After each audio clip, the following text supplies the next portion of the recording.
Deməli, salam uşaqlar. Ötən il 2-ci zonda 9-cu siniflərin imtahanında belə bir sual var idi, çap məsələsi. Bu barədə demək olar müəllimlər fikir bildirmədi, amma mən sualın biraz problemli olduğunu düşünürəm. Niyə görə? Deməli, deyir ki, mətbəədə rəngli və ağ-qara çap olunan bir vərəqin çap qiyməti cədvəldə verilib. Deməli, rəngli çapların sayı 1-1500 arası olarsa 60 qəpikdən, 1500-dən çox olduqda 45 qəpikdən. Ağ-qara çaplarda isə deməli 1-1500 arası 35 qəpikdən, 1500-dən çox olanda isə 30 qəpikdən hesablanır. Deməli deyir ki, Elnur bu mətbəədə 5də biri ağ-qara, qalanı rəngli çap olmaqla cəmi 4000 vərəq çap elətdirib. Deməli Elnur 4000 vərəq çap elətdirib. Bundan 5də biri ağ-qaradır. İndi gəlin baxıb neçəsi olur ağ-qara. Belə çıxır ki, 800 dənə ağ-qara elətdirib.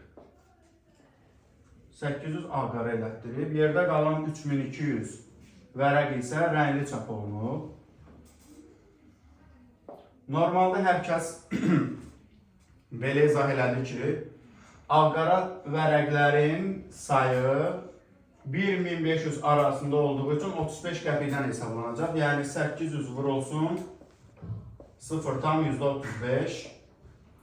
Bunu da hesablayın. 280. Deməli, geridə qalan 3200 vərəq isə uşaqlar rəngli çap olunduğu üçün 1500-dən çox olduğu üçün 45 qəpikdən hesablanır. Deməli, 3200 vursaq 45-ə nə qədər eləyir? 1740. Bu nə eləyir? 1740 mı? Yox. Deməli. Bir dənə bunu hesablayın zərbədən uşaqlar. 1400. 1440. Aha. Deməli bu da belə. Onda belə çıxır ki, ümumi çap olunma üçün 1720 manat sərf olunub. Amma bizdə Ayxan başqa cür düşünür. Əslində mən özüm də barədə düşünmüşdüm. Ayxan necə düşünüb? İndi özü izah eləsin. Mən fikirləşmişdim ki, burada 3200 rənginin ilk 1500-ün 0.6 manatdan 60 qəpiyini hesablayacağıq. Qalan 1700 isə 1500-dən çox olduğu üçün onu vuruq 0.45-ə. Yəni 1500-ü Mən yazacağım qoy qalsın. Deməli, əslində düşünməsi doğrudur. Uşaqlar, bir nevi sayğac yanaşması eləyib. Özdə belə nümunə çəkdik ki, qaz sayğacı kimi düşündüm. Məsələn, 3200 rəngli çap olunubsa, onun ilk 1500-ü 60 qəpiklə hesablanır və 1500-dən artıq hissəsi 45 qəpiklə hesablanır. Onda isə artıq fərqli cavab alınır. Yəni, ilk 1500 3200-dən olacaq nə qədər?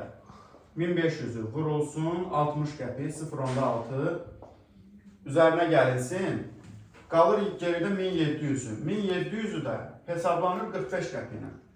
Əslində belə deyək, sualda hər iki yanaşma doğrudur, yəni sualda problem yoxdur. Ötən ildə mənim öz şagirdlərimdən deməli 4 şagird vardı ki, 96 səhv eləməmsə bağlayırdılar və hər birində sualı eyni tərzdə düşünüb səhv eləmişdilər, eyni tərzdə düşünmüşdülər. Onlar da düşünmüşdülər ki, ilk 1560 qəpikləndir, geridə qalan 1700-ü 45 qəpikləndir.